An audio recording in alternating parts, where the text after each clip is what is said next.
Hello! Alors nous voici avec cette nouvelle capsule de conscience que j'ai choisi d'intituler Je cesse de me taire pour arrondir les angles. Donc si jamais vous vous retrouvez dans cette phrase, bienvenue! Moi aussi ça a été mon cas pendant des années et je vais vous expliquer tout ce que ça a pu avoir comme répercussion sur moi et sur mes relations et comment j'ai transformé ça.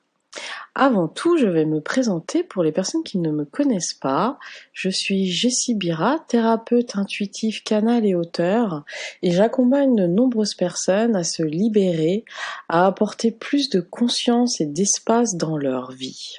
Et vous pouvez retrouver toutes mes activités sur mon site cléspirituelle.com.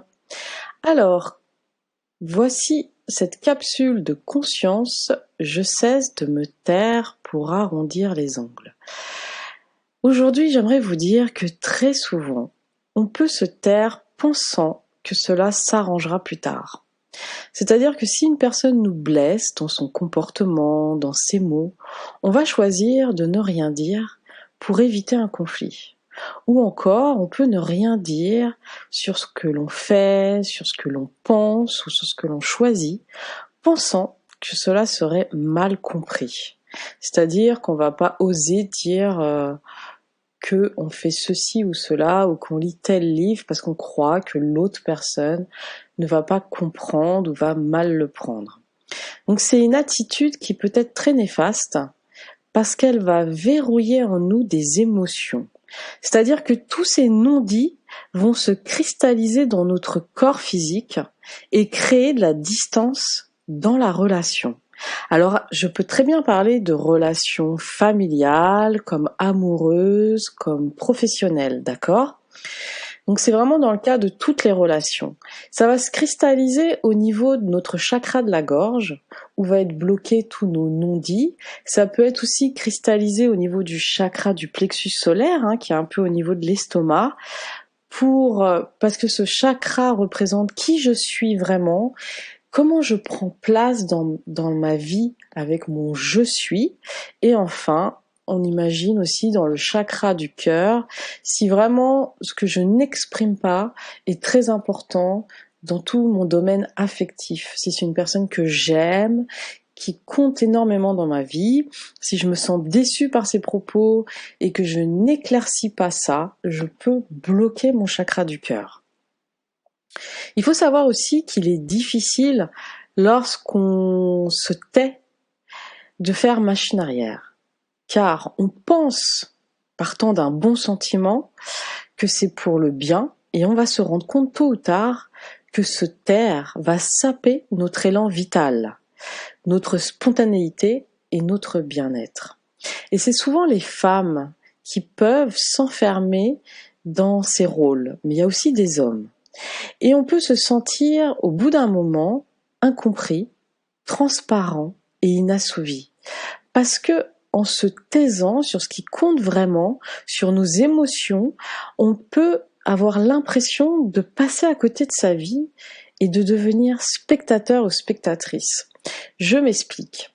Si je prends l'habitude depuis des années de ne pas exprimer comment je ressens les choses, comment je les vis, je peux en arriver à un point d'être tellement bloqué et verrouillé de ne plus savoir moi-même ce dont j'ai besoin, ce dont je ne souhaite plus et ce qui est important pour moi. Parce qu'on peut complètement devenir transparent et ne plus connaître ce qui est important pour soi. Alors bien sûr, je parle d'un cas extrême, mais si ça fait des années que vous n'osez pas vous exprimer, vous allez arriver à un point où ça va devenir un gros blocage, un gros verrou. Et ça va vraiment être très difficile de revenir dans cet élan de dire comment je me sens et comment je prends ces mots que tu me dis, comment je les vis en moi. C'est pour ça que ça peut vraiment devenir un cercle vicieux, parce qu'à chaque moment où vous devez vous exprimer, vous pouvez avoir cette peur du conflit et vous refermer aussitôt. Cela ne sert personne, car à un moment, toutes ces répressions peuvent exploser comme une bombe à retardement. Pourquoi? Parce que la vie, nos traits, nos sentiments et nos émotions sont de nature libre. Et faire un barrage, même pendant des années, à un moment ou à un autre, la nature, la vie en nous, peut reprendre ses droits et avec force tout détruire. Et ce sera pour notre bien. Par contre, ça peut être très violent et on peut regretter après. Parce que personne, normalement, doit se taire pour une autre personne ou pour des autres. Personne n'a à se sacrifier, à se condamner ou à s'effacer pour le bénéfice d'une autre personne. On doit réapprendre, en fait, à nous exprimer dans nos relations. Ça veut dire, avant tout, prendre conscience que s'exprimer sur un désaccord n'est pas une attaque, mais le partage de comment moi je le vis. Il ne faut pas s'imaginer qu'à chaque fois que je prends mal quelque chose ou que je ne suis pas d'accord, l'autre doit le prendre comme une attaque. Par exemple, si une personne a l'habitude de se moquer de moi car je suis souvent en retard et que cette attitude me blesse, je peux lui exprimer en lui disant « Lorsque tu te moques de moi, même avec plaisanterie, lorsque je suis en retard, cela provoque en moi de la tristesse. » On pose les faits et on exprime ce que cela fait vivre en soi. On ne rend pas responsable l'autre de nos blessures. On en prend la responsabilité en décrivant comment on le vit. On n'est pas en train de l'attaquer. Il est important d'exprimer ses émotions et ses sentiments lorsque ceux-ci sont heurtés. Sinon, ils vont tôt ou tard devenir du poison émotionnel et tôt ou tard, ça va être craché tel un serpent à la prochaine dispute ou crise.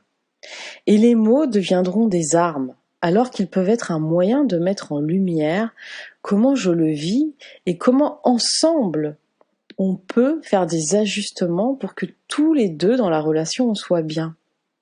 Et vraiment le scénario qui serait le plus néfaste, c'est que ces mots, ces non-dits ne soient jamais exprimés. Parce que tôt ou tard, ils vont se retourner contre nous en maladie ou malaise. J'aimerais qu'à partir de ce jour, si vous vous sentez appelé à faire ce changement, si vous êtes une personne qui avait l'habitude de vous taire pour ne pas exprimer, ne pas heurter ou ne pas aller au conflit, et bien qu'aujourd'hui vous appreniez à exprimer ce que vous ressentez en partant du je. Je me sens comme ça quand tu dis ça. Je ressens ça quand tu dis ça.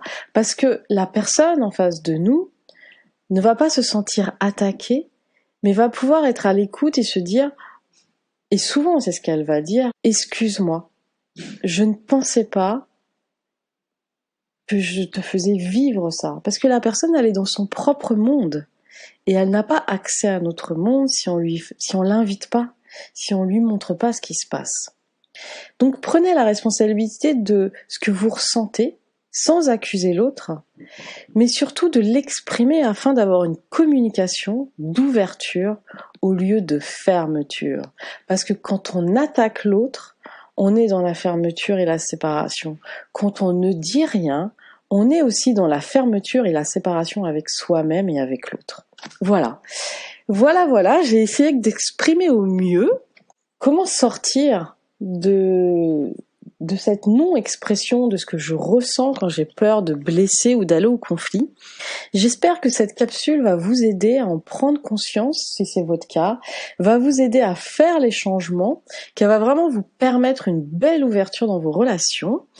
Et si ça vous plaît, n'hésitez pas à vous abonner, à liker, à me laisser un commentaire. Je serai très heureuse de vous lire et de vous répondre. Bye bye, à la prochaine capsule. Au revoir.